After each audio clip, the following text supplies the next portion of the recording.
Welcome everybody to today's talk within the Design++ speaker series provided to you by the Design++ initiative of ETH Zürich.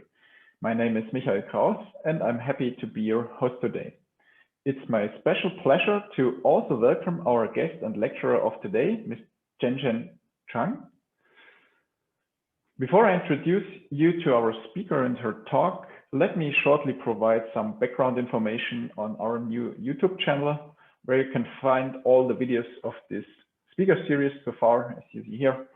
And the Design Speaker Series, as you may know, is a recurring event where we will provide invitations to upcoming events in due time via mail, our homepage, or even the YouTube channel. You can find updates on the dates, speakers, and topics of the talks of this spring semester on our homepage, which you can find here. And if you want, you can also now subscribe to our calendar to automatically import the invitations to the event. Let me give some further background. At the moment, there is a number of professors from architecture, civil engineering, and computer science of ETH Zürich involved in the Design++ initiative. For the running business, there is 3 leading postdocs responsible, and meanwhile, we have a larger team of scientists associated to us. So in the case you're interested in the future of connecting AI, machine learning, extended reality inside the AEC industry, just reach out to us. We are more than happy to discuss further any ideas on projects or research. Having said that, on the background of Design++ and the speaker series, now let me introduce you to our speaker of today, as I said before, Dr. Jen Jen Chung, who is joining us from the Autonomous Systems Lab as well here at ETH Zürich. Dr. Chung's current research interests include perception and learning for mobile manipulation, algorithms for robotic navigation through crowds, informative path planning, and adaptive sampling. Prior to working at ASL, Jen Jen was a postdoctoral scholar at Oregon State University, researching multi-agent learning methods, and she completed her PhD on information-based exploitation strategies for autonomous soaring platforms at the Australian Centre for Field Robotics at the University of Sydney. She received her PhD in 2014 and her bachelor in 2010 from the University of Sydney. I put here some further information. I invite you all to look a bit on her CV and her publications. And having said that, Jen Jen, the stage is yours. Okay, thanks very much for the invitation, Michael and Danielle. I'm really excited today to be able to talk to you about the work that we've been doing in robotic mobile manipulation, and specifically how the technologies that we've been developing are tackling the challenges of bringing robots into human spaces.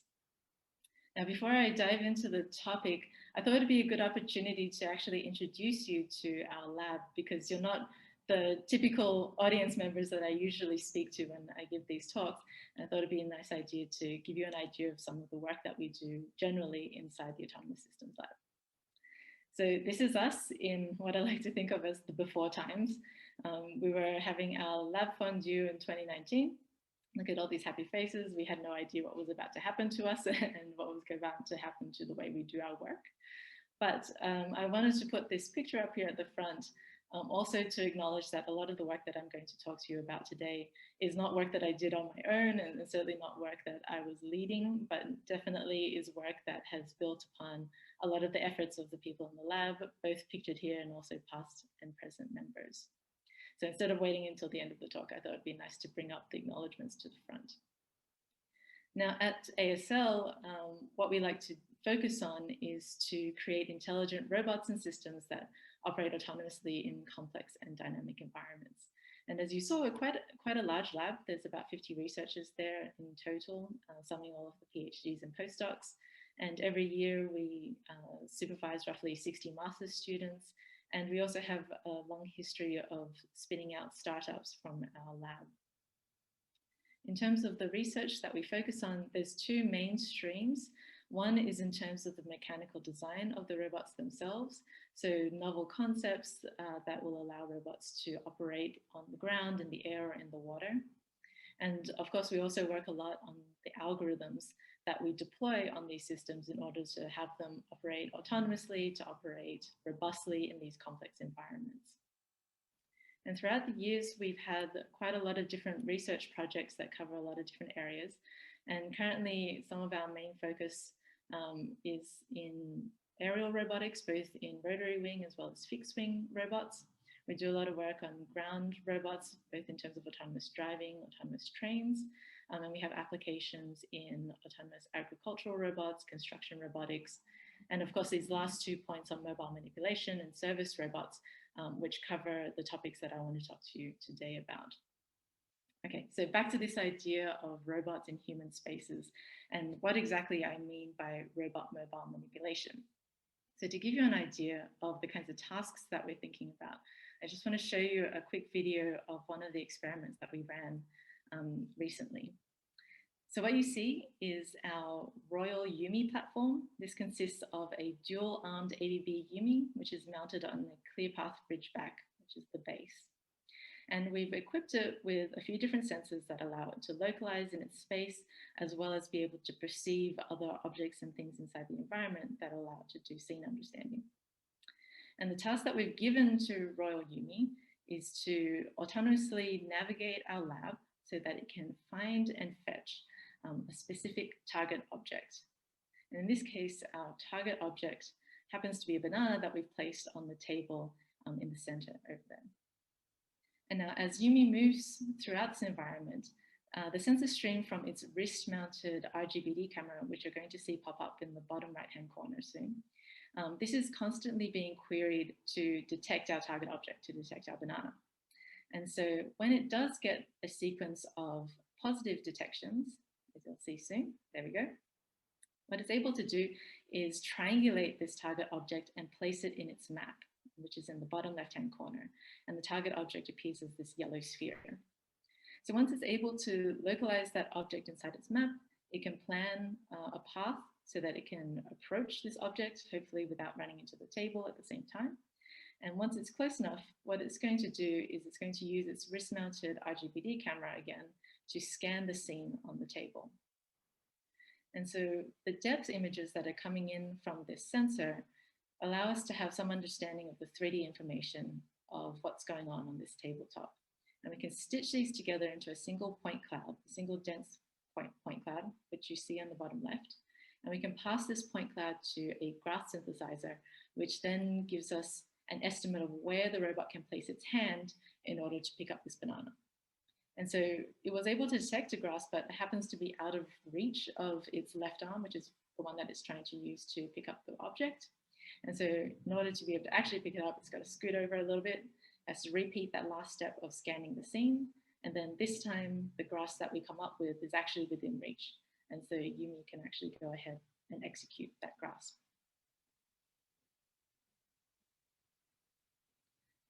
And there we go. So now with the object in hand, what the robot needs to do is be able to navigate back to the drop-off location and then pass this object back to the person who had commanded the robot go and fetch this banana for it in the first place. So there are several things that are going on under the hood between the raw sensor information that the robot's receiving as well, all the way up to the point to the action that it decides to execute in the environment.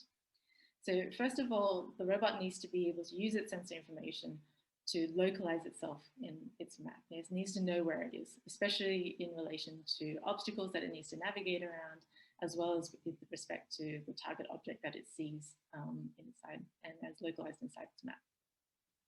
The second thing it has to do is it has to use its perception system to make sense of the raw pixel and depth information in order to understand that, for example, the particular pixels that it gets from this blob over here represent the plates that it might need to fetch, whereas the pixels representing this blob over here actually represents a table that the robot shouldn't run into.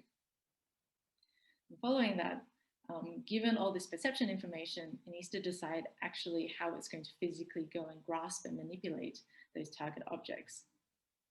You also need a planning routine to decide on the sequence of actions that need to be executed and how the robot should move inside this space in order not to run into other things and to navigate around obstacles. And also because we're talking about human spaces, then the planning also needs to take into account the possibility of other people moving around and interacting with this space.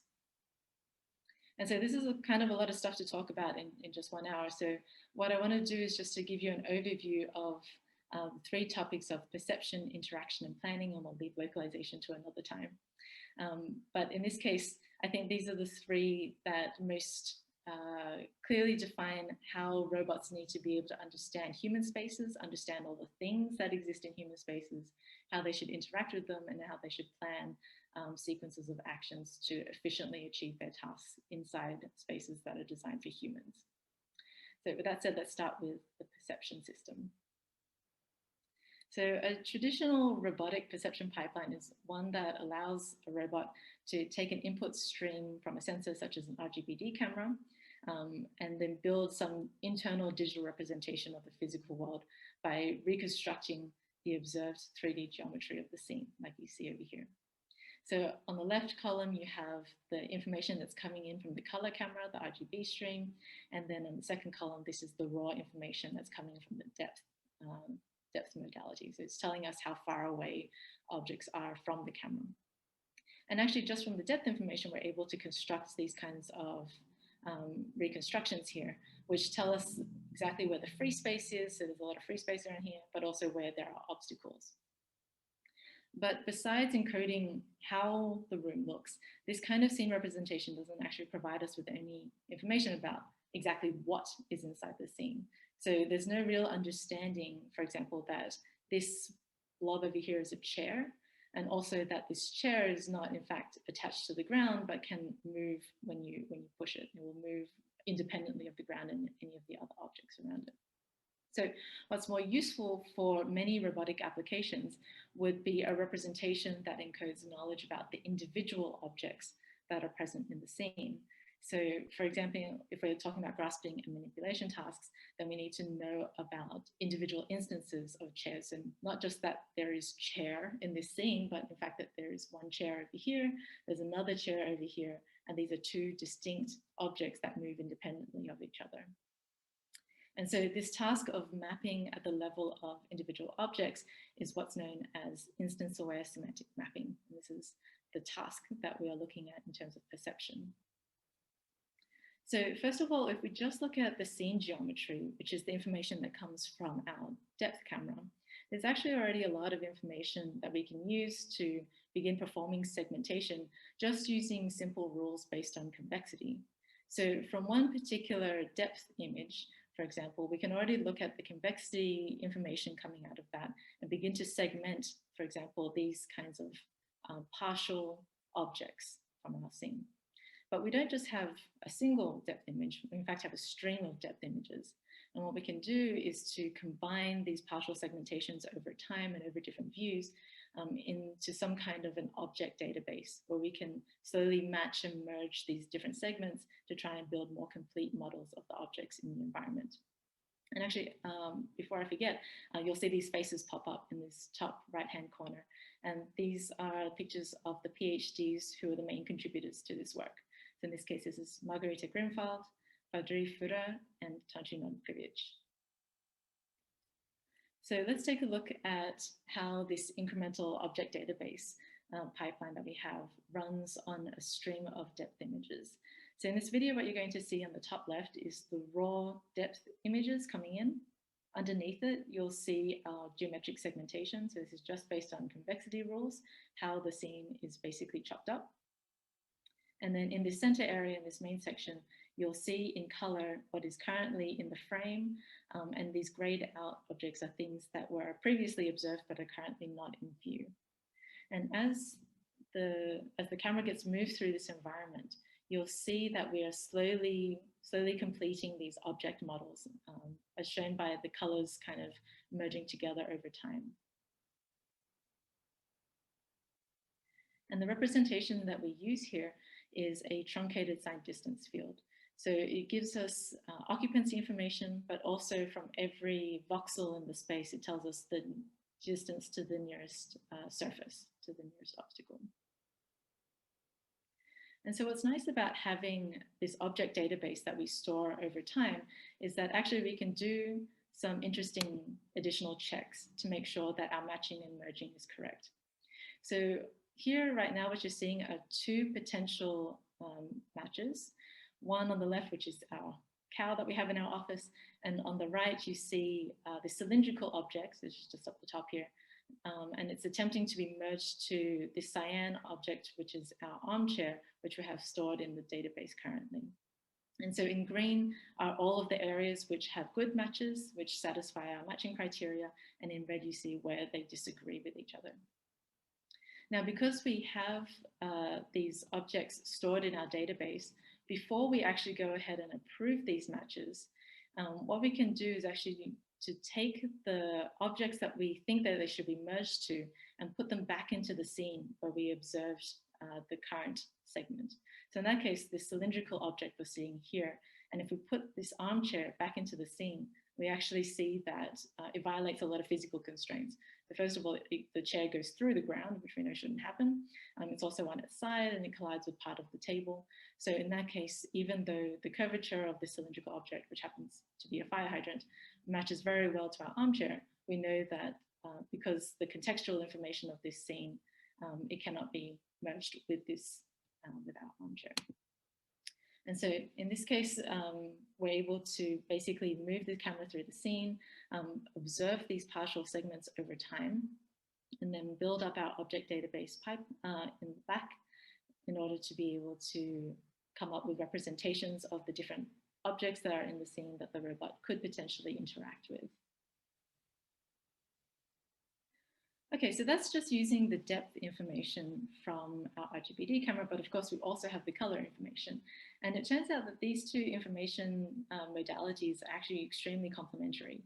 So one of the limitations that we noticed with the incremental object database work was that the depth segmentation tends to over-segment objects. So here in this example, you see this chair, which has been segmented into 4 different sections, because this chair is not necessarily an articulated object, but is certainly not fully convex. Now, on the other hand, our color information means that we can actually take advantage of state-of-the-art pixel-wise semantic classifiers. And in this case, we're using one called Moscow CNN. And what these are able to do is they take in the color image and they're able to spit out pixel-wise marks of objects that with labels of what they actually are. So in this case, it's saying that this blue blob over here actually represents a chair with a very high confidence. Now, the limitations of these kind of pixel-wise semantic classifiers is that they actually have rather wobbly edges around the sides of objects. But this is a nice foil to our depth information, which gives us these really crisp edges. And so these two things give us really nice complementary information in that even though the geometric information over segments, the color information tells us that actually these 4 segments should be one object. And even though the pixel-wise masks in the color image are not so great, the depth information gives us really nice clean edges. And so we can take a look at this happening in our data set. So as we move the camera through this scene, we can see all of the different depth segmentations happening down the bottom and all of the identified objects coming in from the color image. And the other thing that you might notice from the color image stream is that not all the objects are being segmented. So another limitation of using these classifiers is that they can only identify objects that they've been trained on. And it's quite difficult to know before you deploy your robot exactly all the different types of objects that it's going to encounter in your environment. I think it's kind of unreasonable to expect that to be true. And so our geometric classifier doesn't really care. It will segment everything. But our pixel-wise semantic classifier will only be able to identify objects that it's been trained on. And because we're able to use the best of both of these modalities, we're able to leverage both of these streams to be able to segment the entire scene. And so when we take a look at some of the results here, just to zoom in on a couple of particular cases, we can see now that by merging both the color information and the depth information, then indeed we do have chairs segmented as one object, but also that they are distinct objects. And also one bonus is that even though our semantic classifier might not know what this blob on the table happens to be, I believe it was a jacket that's folded and placed on this table, our geometric classification, our geometric segmentation, sorry, is able to segment this out of the table to know that actually this object over here should be distinct and considered separately to all the other things that are placed on the table here. And so these previous results that I've been showing you have been running offline on datasets, and because we're a robotics lab, we always want to know how well these things work on hardware and compute that's currently available for robotic systems.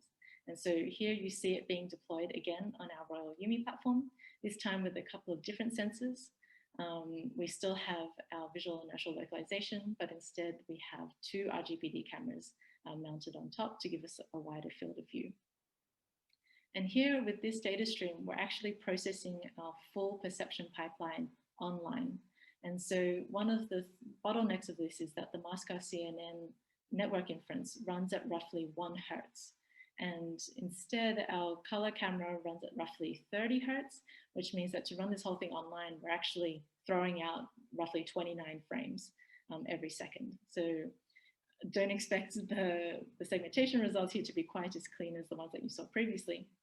However, we're still able to show that even with this kind of throttled performance, given what's currently available in robotic systems, we still get quite decent performance. You see here that the couches are still segmented, they're separated from the ground, and they're all individual and distinct objects. And a representation such as this can be used in a robotic mobile manipulation pipeline. So here we've talked about the perception components of it. We know now how we can represent our scene to be able to identify distinct objects that the robot can interact with. So let's move on to the interaction component. So when we talk about interaction, actually we want to focus a little bit more on grasping. So how a robot should be able to pick up different objects inside its environment. And so when we talk about grasp synthesis, we can actually break it down into 2 types of categories. The first is when we already know beforehand what types of objects we want the robot to pick up, that we want the robot to interact with. And in this case, when we do know or we have some model or meshes of those objects, it's relatively straightforward to work out how the robot should grasp them once it views them in the scene. So first of all, it needs to be able to figure out the 6 degree of freedom or 6D object pose. And then from there on, it can look up, for example, a grasp database, which is computed offline based on force closure or some other kinds of metrics to determine where it should place its grippers in order to be able to pick up an object that it sees in the scene. But like I mentioned before, we prefer to work in open world assumptions. So ones where we don't necessarily know a priori all the different kinds of objects that the robot could have to interact with. And so in this case, when we have unknown objects that we want the robot to grasp, these again can be split up into 2 different categories. One which looks at single images as the incoming information. And in this case, if we have a depth image, like the one that you see over here, which is looking straight down onto the table where there's this weird shaped object on the table, these kinds of inputs can be queried for individual patches, where then we can ask something like a neural network that's been trained to output where it thinks the robot should place its gripper to have the best chance of picking up this object. Now, if we want to have something that moves in all 6 dimensions, so this is not only just coming from a top down or moving in normal to the plane of the image, to be able to free up that constraint, we need to have a more 3D representation of our environment. And in this case, we can use something like point clouds, like you see here. There's like a soup can, a point cloud of a soup can shown here. And we can synthesize graphs on this by, again, sampling patches of this point cloud and then querying something like a deep learned network to output where the robot should place its gripper and what orientation it should be in. Now, for both of these 2 methods that I show you here, they both rely on sampling. So what that means is, like for this example, instead of querying the full image for all the places that it could place the robot hand, it actually needs to sample these little patches here. And for each patch, it will output the best place to place the gripper. Same thing for the point cloud. So it samples patches of the point cloud, and then it will query for the best orientation, the best gripper width, opening width to place that in order to grasp the object. Now, there's some limitations of this. And the limitation is that if you have to use sampling, then the grasp outputs, the quality of the grasp outputs now are tied to the quality of your sampling. And sampling is often quite computationally expensive. So unless you can exhaustively sample over the entire space, there's a chance that you'll miss out on sampling a really good location where you could actually place the gripper. And the second thing is that when you sample, you're actually not considering the full scene as a whole, which means that you're missing out on important contextual information, which could give you cues about where there could be potential collisions in the scene. And so in our solution, we wanted to avoid both of these limitations. And instead of using single images or point clouds, we wanted to leverage our perception pipeline, which already directly outputs a truncated signed distance field representation. And this actually provides some nice structural and algorithmic benefits that I'm going to talk about a little bit on this slide. So this is work primarily conducted by Michelle Breyer that you see here. And on the left, what you have is the setup that we use. This is our Franca Anika Panda arm, and we have a depth sensor mounted on the wrist of the robot hand. And in front of it is the scene with all of the objects that we want it to be able to grasp. So given this setup, we're able to scan this scene and construct a TSDF representation. So this truncated signed distance field is what we would like to pass into some kind of a black box in order to output a map that tells us for this entire voxel representation where we should place our gripper in order to have the greatest likelihood of being able to execute a successful grasp. So rather than having to sample individual patches, we want to take the whole scene, pass it through this black box, and then output a map that tells us where we should place this gripper. And because we're doing 6-degree of freedom grasps, we also are interested in the orientation, so how the robot should approach that particular location, and also how wide the fingers should be in order to not collide with other parts of the scene, but also to grasp around certain objects. And so the output of this, what we would like is to have where some proposed grasp candidates across this whole scene. And so previously I mentioned that the distance field, this truncated signed distance field, has a couple of nice properties. Well, the fact that it's a distance field already gives us a lot of information. It tells us for every voxel how far we are away from the nearest surface. And so we can use that information already to mask out places where we know the robot has no chance of being able to conduct a successful grasp. So for example, if it places its gripper anywhere out in space over here, we know that the grasp will just close around empty space. So there's no point in considering any kind of grasping in these locations. And the second thing is that this truncated signed distance field is a nice regular grid structure. And because of that, we can directly leverage a lot of deep learning tools, such as convolutional neural networks, to learn our grasp synthesis function. And so for that, we create our network, which we call the volumetric grasp network. And perhaps what you already know about deep networks is that they are typically quite data hungry. And so if we want to go down a deep learning path, then we need some way of being able to synthesize a lot of training data. So in order to do this, we actually turn to training and simulation. And so we use PyBullet for the simulations in this case. And the way that we set it up is that we have these two scenarios where we can pile some objects into a box and then simulate potential locations of where we can try and grasp to successfully lift objects out of this scene. And we also simulate specific pack scenes to try and get lots of examples of where the robot can do side grasps rather than just always relying on top-down grasps as well. So after collecting all of this data, we're able to train our network, and the output of our network, after giving it some kind of a scene such as this, we convert this into a truncated signed distance field, pass it through the network, and we get this grasp quality map, this raw grasp quality map that comes out. So we perform a couple of steps to filter this in order to get to the list of actual grasp, proposed grasps. The first thing that we do is actually we pass this through a 3D Gaussian kernel, which smooths out the result so that it favors grasps in regions of high grasp quality. And the second thing was what I mentioned earlier, which was to filter out all of those regions of the scene where we know that they're further away than the finger depth of the robot, and so there's no way that the grasp would succeed if it was attempted in those locations. And then we can threshold our grasp quality map so that we're only considering ones that are above a certain percentage of likelihood of success. And then finally, we apply non-maxima suppression so that we get just one grasp for every kind of patch where we think there's a possibility of a successful grasp.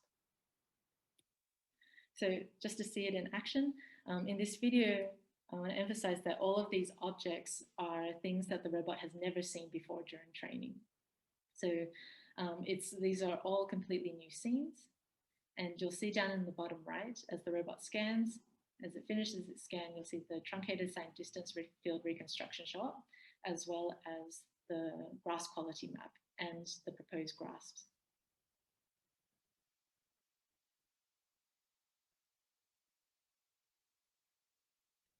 And so the robot does quite a good job in being able to pick up all of these different types of objects, but there are some failure cases like you'll see here, and they typically occur on cylindrical objects. And the reason for that is that for these kind of cylindrical objects, you need to get the antipodal positions of the grasp kind of just right in order to be able to successfully pick up the object. And especially because in our simulation, I think our friction parameters were a little bit high. So in simulation, it might have been a little bit more lenient and had said that these grasps are actually going to be successful. And the other thing that's really cool about this work is that because this whole thing is a single network inference plus some additional filtering at the end, we can actually successfully synthesize grasps in real time, so actually at the frame rate of the camera. And why that's important is because now we can start to think about more reactive, more closed-looped grasping strategies, which is something that we're always pushing towards when we're talking about robots interacting in their environment. Okay, so that was a brief overview of the kinds of interaction and grasping work that we're thinking about. And the last thing that I wanted to bring up was the planning component. So how do we actually pull all of this together to decide how the robot should move throughout this space? And in particular, how the robot should move in a space where there are lots of potentially other people there as well. And so this is work that's part of the EU H2020 project CrowdBot. And as you might notice from the name, we're not just thinking about one or two people in the environment, we're thinking about environments that look kind of like this. So again, this is a video from 2019 when we had our Open Lab Day. And here we invite people, friends and family, and the general public to come and have a look at all of the different research projects that we have going on in the lab. And so in this crowd, there's a few roboticists in there, but the majority of them are people who generally don't really have that much interaction with robots. They don't really know what to expect from them. And what we're trying to do is we have Pepper here, our robot Pepper. We're trying to get Pepper to navigate autonomously to the other side of the room. And as you can see, it's having quite a lot of difficulty. Now, one of the challenges that you may notice immediately is that a lot of its navigation sensors, like the LiDAR, are down at ankle height. And right now, all it can see are legs. The other thing is that Pepper is followed by a string of people who are trying to interact with it in all sorts of different ways. They're trying to play with it, they're trying to block its sensors, they're trying to get in front of it, stick their feet out. And for Pepper, this is quite difficult because Pepper only has a very limited field of view. And also, we don't want to have any issues where we have our robot driving full speed into small children. Now, if you were to run a standard or off-the-shelf navigation or motion planning algorithm, quite a lot of them would fail in this case. And that's because they will take a look at their occupancy information around them, and they will immediately decide that there is no free space. And so the best course of action is to stay still. Now, I said that Pepper is running autonomously, and the difference with the navigation algorithm that we currently have on this is that actually we're using a little bit of a different approach in considering what it is that Pepper is actually looking at. We're actually thinking about the fact that these are people and that we should be able to interact with these people in order to be able to navigate safely and efficiently to our goal.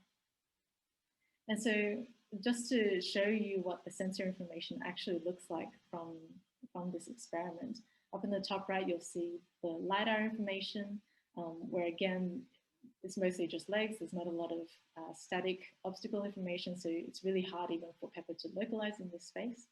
And the RGBD information, you can see just the depth stream coming in the top right. We're trying to segment where people are in this environment as well. So even though we can kind of estimate where each of these blobs might be an individual human, it's still extremely noisy. And so it's very difficult to say specifically that, you know, this blob is one person, this other blob is another person. Now, human environments can be extremely crowded, but, you know, lately they haven't been. And in fact, there's a lot of spaces where we want to move robots where they may not necessarily have to deal with such great congestion. There could be times when the robot actually has quite a lot of free space that it can move around in. And even if there are people in this space, perhaps they're quite goal-driven. They're determined to go in some direction. They're not at all interested in interacting with our robot. And there could be other scenarios where perhaps the robot's trying to get to a particular spot and there happens to just be one person who's blocking the way. And instead of having the robot navigate all the way around, possibly a really long detour, we would like it to be able to interact with this person in some way to perhaps get them to move out of the path and then allow the robot to get through. And so having deployed Pepper in all of these kinds of scenarios, we made two kind of main observations. And the first is that when we approach real-world complexity in terms of robot navigation in human spaces, we don't see that there's a single motion planning strategy that works for all of these cases. At least none that demonstrates superiority in all of these cases. And the second thing that we notice is that, especially for humans navigating around in these spaces, we don't tend to just propel our bodies through space. We actually use a lot of interaction cues in order to be able to efficiently move and navigate, especially when we get to these really dense scenarios. And so one of the things that we came to the conclusion and what we wanted to check was we had this hypothesis that we couldn't possibly solve this problem of navigating among humans with a single monolithic controller, and especially not one that only considered the movement of the base.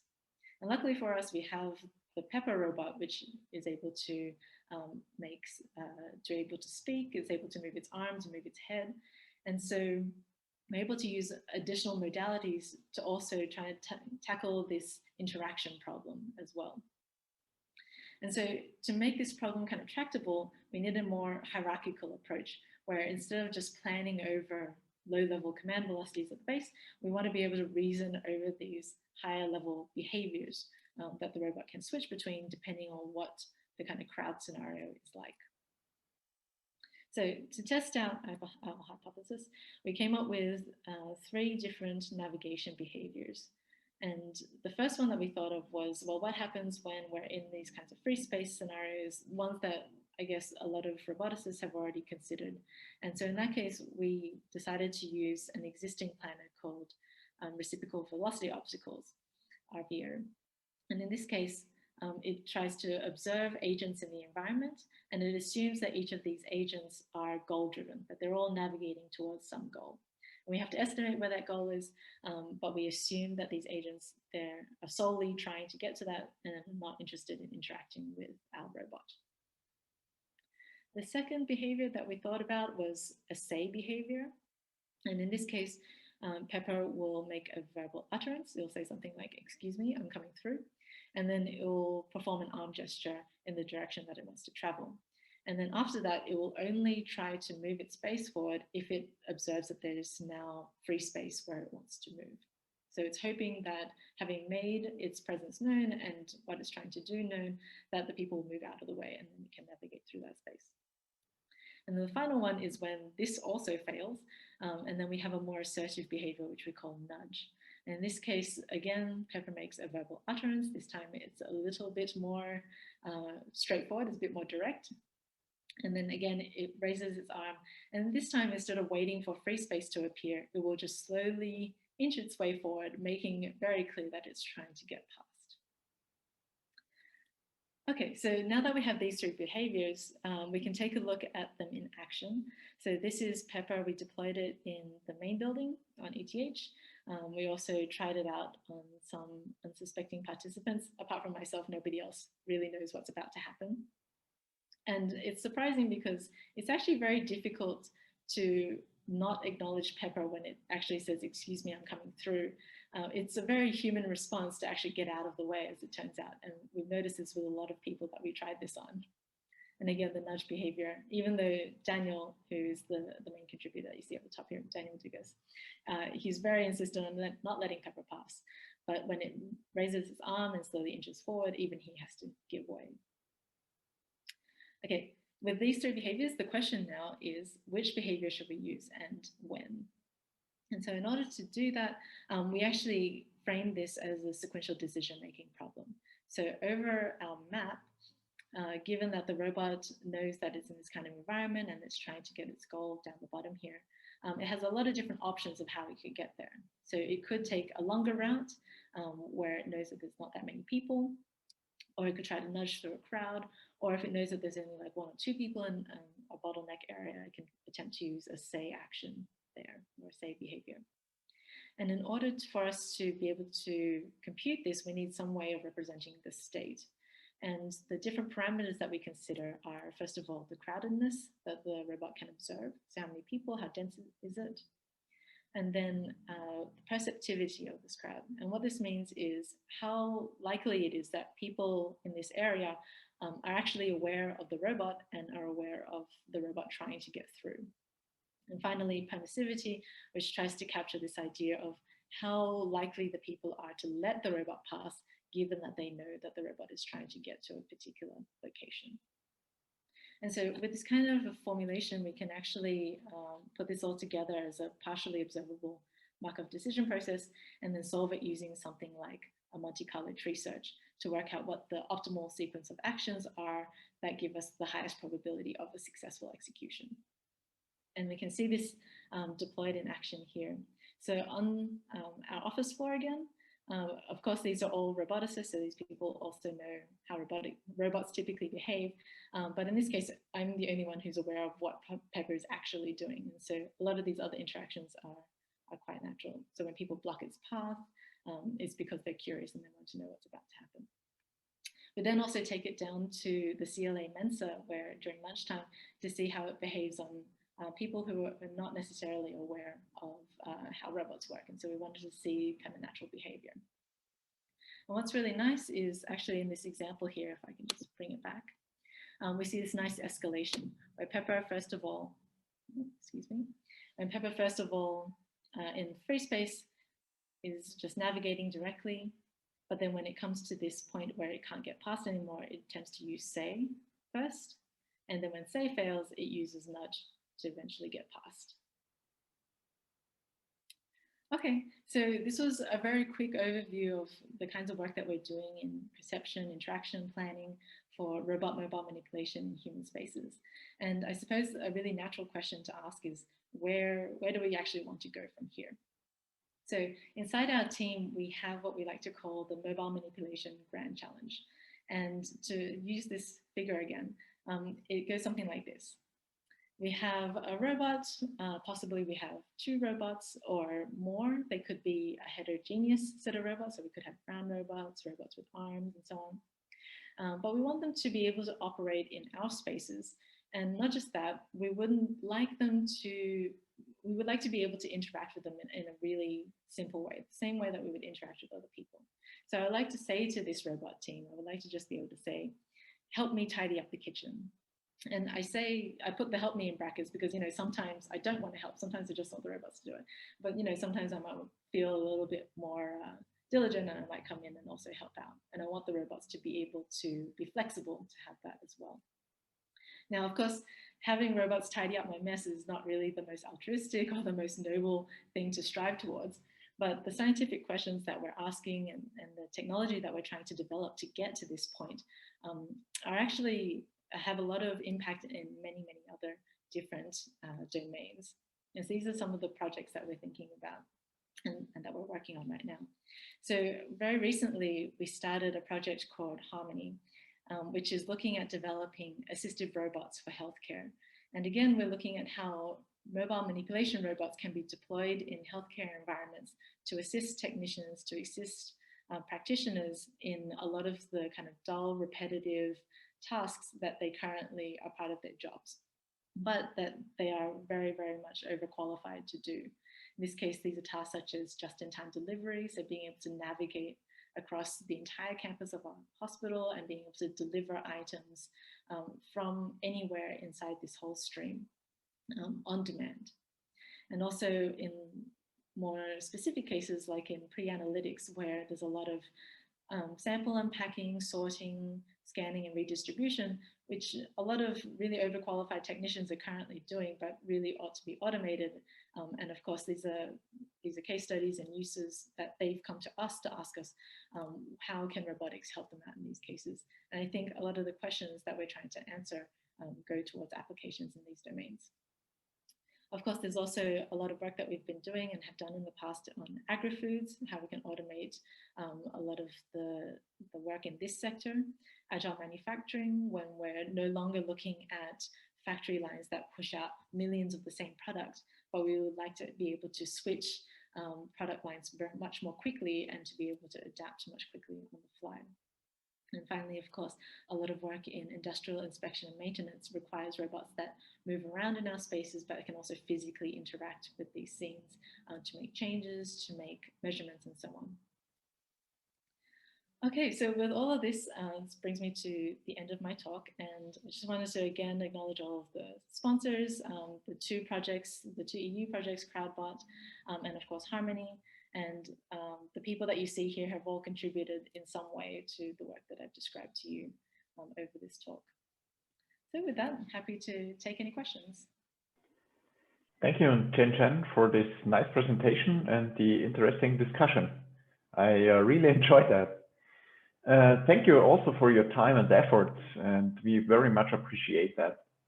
As I said before, we will upload the information about this talk together with the video on our YouTube homepage. So finally, let me drive your attention to our upcoming opening event of the Design++ initiative and the Immersive Design Lab on the 27th of May. I may refer you to our homepage for further details on the agenda of that event and the list of speakers. I would really love to see as many people of you taking part in that occasion. The speaker series will now pause for the summer, and we are back in late August of this year with a new list of speakers on exciting topics around XR and AI in the AEC context. Stay tuned for that. For now, I wish you a pleasant rest of the day from my side and the rest of the Design++ team. Enjoy your summer and goodbye.